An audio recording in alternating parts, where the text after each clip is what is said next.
After going through 4 beta stages, Apple has just released the RC or release candidate build of iOS 16.2 to both registered developers and to public beta testers. So in this video, we're going to discuss what's new and when to expect the final release. Now, along with this iOS release, we also got the RC build of iPadOS 16.2, macOS 13.1, watchOS 9.2, tvOS 16.2, and HomePodOS 16.2. So let's start with the size of this update. And mine came in over 5 gigabytes, and that's going to be the case for most of you guys who are coming from a beta, because anytime we go from a beta to a final release or an RC or vice versa, it's always going to be multiple gigabytes. So expect a large download here for the RC build of 16.2. Let's check out the build number, settings, general, about 16.2. We can see the new build number is 20C65. All right, so now what's new here in the RC build of iOS 16.2? And keep in mind, this is the final release, most likely the final release before the official release goes out to the public. The only thing that we might see after this would be like an RC2, which would only patch up a minor bug or maybe a security vulnerability. But all the features you see in the RC build will be there in the final release. So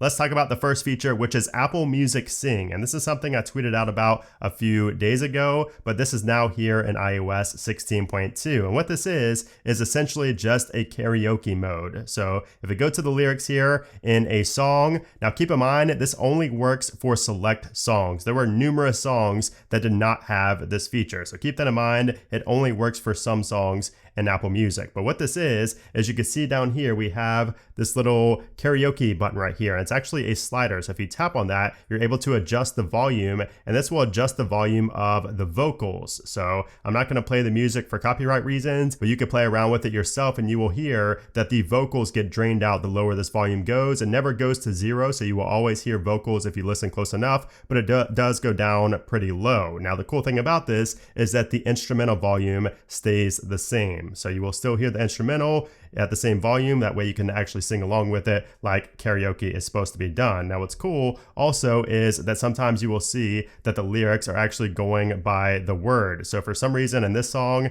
it's not going like per word, but in some songs you will see the lyrics kind of light up. And let me find this actually for an example for you guys. So here's an example. You can see it goes by the word. It kind of just, slows down for certain parts where the artist is singing maybe a little bit slower or a little bit faster. That way you can follow along with the lyrics better. And this is also great for karaoke as well, so you can sing in tune and on beat. Now, Apple also mentions background vocals. So they say vocal lines sung simultaneously can animate independently from the main vocals to make it easier for users to follow, and also duet view. So there's also multiple vocalists can show on opposite sides of the screen to make duets or multi-singer tracks easy to sing along to. So this is a really cool feature, and I've actually been having quite a bit of fun with this, like singing along to some of this music right here. It's actually pretty enjoyable, and I can see this being really fun, especially on the Apple TV 4K. So this is only compatible with A13 and newer devices, and the only Apple TV it's compatible with is the new one that just came out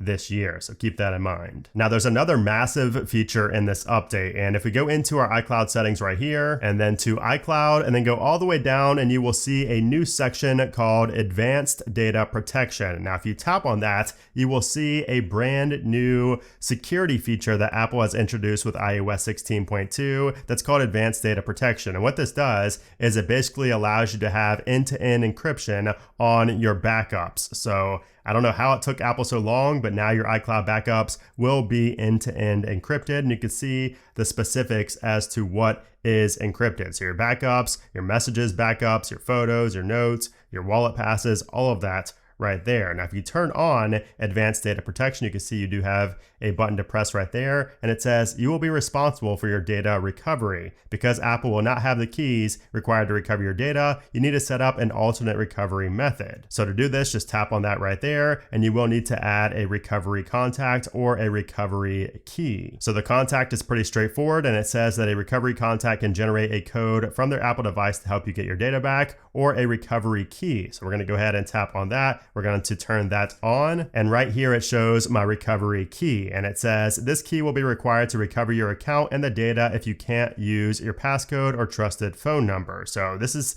basically something that you need to keep somewhere where you can always have access to this long string of numbers in order to recover your data. Now, along with this advanced data protection, Apple did also mention 2 more security features that are coming in 2023 in a press release earlier today. So the first one is security keys. So you're going to be now able to use, or in 2023, you're going to be able to use physical security keys to log in to certain sites. And the other one is iMessage contact key verification. And it says that the vast majority of users will never be targeted by highly sophisticated cyber attacks, but this feature does provide an important additional layer of security for those who might be. And it says conversations between users who have enabled this feature receive automatic alerts if an exceptionally advanced adversary, such as a state-sponsored attacker, were ever to succeed breaching cloud servers and inserting their own device to eavesdrop on these encrypted communications. So this is really awesome, and Apple is really just upping its security game even more with the introduction of 16.2 and eventually into 16.3 and 16.4 when these other features roll out. Now, speaking of security, we also have another pretty big change here in 16.2 RC, and if we go into our control center here and tap and hold on our platter up here and go to AirDrop, you will notice that now, just like what we had in China, we have everyone for 10 minutes. So instead of AirDrop always being on everyone, it's now only on everyone for 10 minutes before it goes back to contacts only. So this is great for security reasons because of course that's not going to allow you to always be visible to everybody around you, especially in airports and places like that where you may not want to be, seen on AirDrop. Now it will turn off automatically after 10 minutes. And again, this was available first in China, but now it's available globally starting with 16.2. Now we also have a few new improvements and bug fixes that Apple mentions here in the release notes. So the first one says improved search and messages allows you to find photos based on their content. So it mentions dog, car, person, or text. Now I tried searching in messages, searching for dog, cat, car, and nothing came up. But, we'll have to wait and see how that progresses over the time of 16.2. We then have the turn off hide IP address setting. That's when you tap on the 2 A's in Safari, you will see the addition of turning off or on that hide IP address setting. We have the news articles in weather. So we already talked about that on previous betas. Now the next one is pretty interesting. Participant cursors in notes allows you to see live indicators as others make updates in a shared note. So that is a nice addition if you collaborate in notes. And speaking of notes, we also have a bug fix that fixes an issue that causes some notes not to sync with iCloud after updates are made. So that has been addressed with this. And then we also have, of course, the AirDrop automatically reverting to contacts only after 10 minutes and crash detection optimizations for the 14 and 14 Pro models. So iOS 16.2 is shaping up to be a massive update. And of course, one of the big features that I didn't mention yet in this video is if we go into our display and brightness and to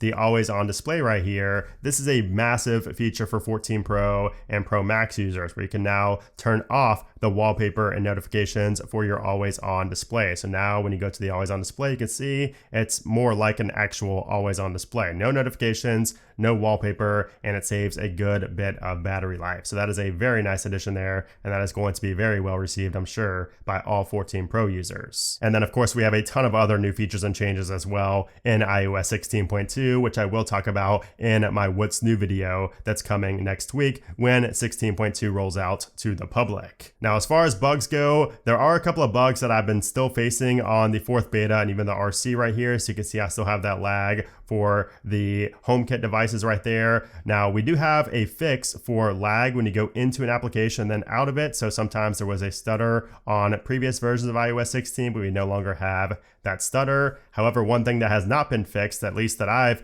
seen yet, is the focus bug. So basically when you would go into a focus mode and then out of it, it would basically turn your lock screen and your home screen wallpaper completely black. That's happened pretty much on a daily basis ever since iOS 16.1. So hopefully this update does fix that, but it is too early to tell just yet. Now, as far as the performance goes, I've actually noticed that performance is a little bit better here on the RC build of iOS 16.2, and I'm mainly comparing this to iOS 16.1 through 16.1.2. So I do think that 16.2 is going to have a nice improvement to performance, and most of it's going to be mainly just like bug fixes and minor UI, issues like going home from an application, or, other little areas where there was just maybe some lag or maybe some slowdowns or some bugs, some UI bugs, things like that will be better here on 16.2. And I am also running a quick Geekbench test here to see how it compares to previous versions. All right, so we scored an 1881 on the single core and a 5387 on the multi-core. Now, if we compare that to previous versions, you can see that we finally have a higher single core score. So we had 1877 from betas 2 through 4. We finally have something higher than that right there, 1881,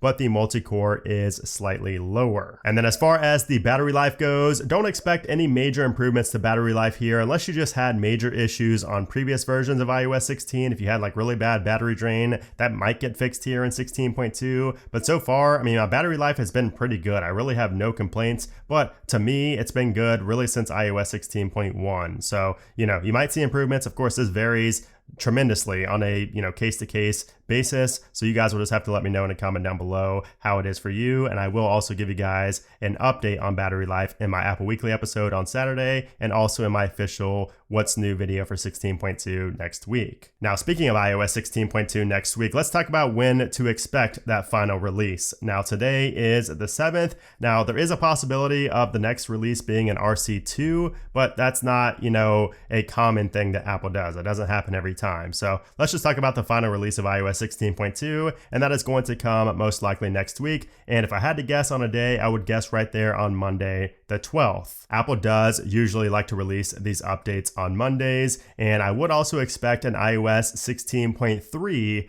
beta 1 next week as well. Now, it's hard to predict this one. It could be as early as the same day as iOS 16.2 gets released, or it could be a day or two after. So nonetheless, I would expect a 16.3 beta 1 to come next week as well. And, be careful updating to that beta, because we're probably not going to have a beta 2 for several weeks, maybe 3 or 4 weeks until another beta after beta 1. So keep that in mind, and that is my prediction for next week. But anyways, guys, yeah, there you have it. That is iOS 16.2, the RC or release candidate build. Again, this is basically the final release before the official public release comes out next week. I hope you guys enjoyed this video. If you did, I would appreciate if you gave it a thumbs up. Also, make sure to subscribe for a lot more iOS 16 coverage and that 16.2 video next week. But anyways, guys, thanks again for watching, and I'll see you soon.